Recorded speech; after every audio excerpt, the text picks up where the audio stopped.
All right, so this week I came across a fascinating article from Ars Technica about a vulnerability found by researchers in the time-tagged Ethernet network that's being used by the Orion spacecraft. So, time-tagged Ethernet, the idea is that you have windows of some given time, and those windows are guaranteed to send messages over those windows. It was describing the article as essentially normal Ethernet is like a highway where it's used whenever it's needed, and it can cause traffic sometimes if there's too much, too many cars trying to go on the highway at once. It'll cause traffic. Well, TTE or time-tagged Ethernet is more similar to a train, where the train is going to come to the station every given number of cycles, and then it's going to go on to the next station and the next one. And it's a really interesting idea, time-tagged Ethernet. It's been around for a while, and it's being used on the Orion spacecraft in order to reduce the number of networks needed on the spacecraft, which one, reduces cost, and two, reduces the overall weight that those networks impart onto the spacecraft design. And it's a great idea to use it on the spacecraft. It is very cost effective. And up until now, there weren't really that many major vulnerabilities in it.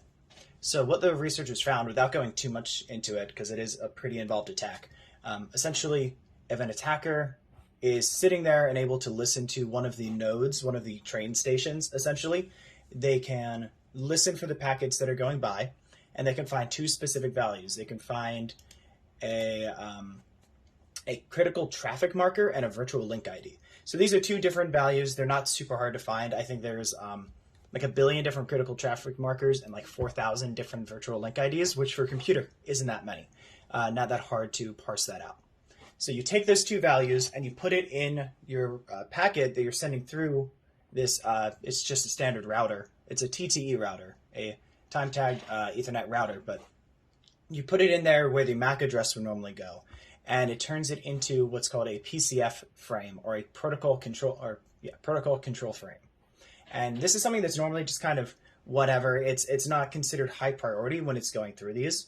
And the way the TTE works is that you have three different kind of priority levels. You have high priority stuff, which is always sent when available. You have medium priority, which is sent, as soon as possible, but it is, it gives up its priority to that high priority level. And then you have the, send it whenever if it doesn't get there. This is just like your standard Ethernet. If you can send it, send it. If you can't, whatever. It's just going to wait there. There's no guarantee that's going to get sent. And these PCF are normally at that bottom tier.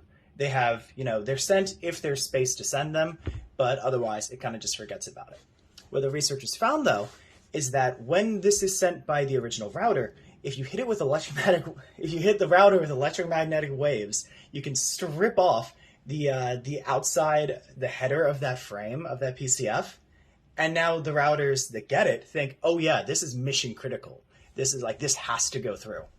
So you essentially send through these faulty high priority frames, and you essentially DDoS the system. And it can researchers showed that it could cause about a 300% increase in time to get a packet. So normally, what they showed was there was 25 milliseconds in between each packet, or the window is 25 milliseconds. And with this attack, they were able to delay things by up to 65 milliseconds. So in total, I believe it's 90 milliseconds to get a packet that would normally take 25 milliseconds. And that's, not a big deal, but for mission critical requests, that's kind of huge. And researchers are actually able to show this on a Orion test bed.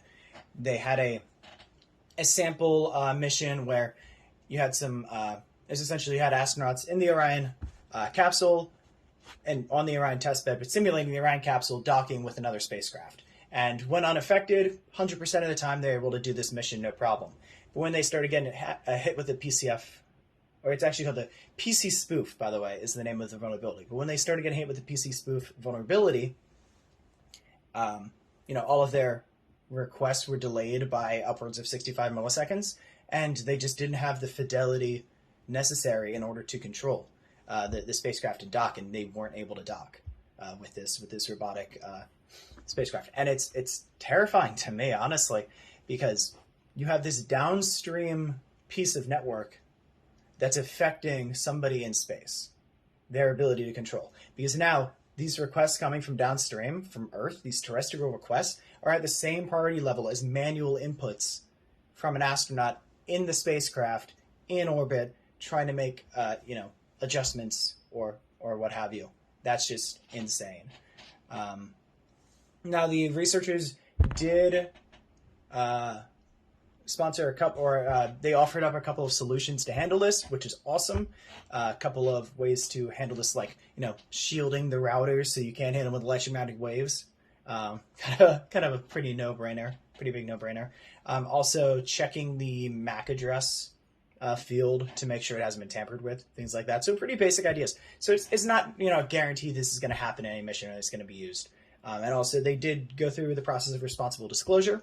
So NASA was made aware of this, months before we just got released today. On Tuesday, November 15th, 2022, it just got released. So really cool stuff, but hopefully it never happens. But also if it does, kind of terrifying. And yeah, that's all I got for you. Thanks.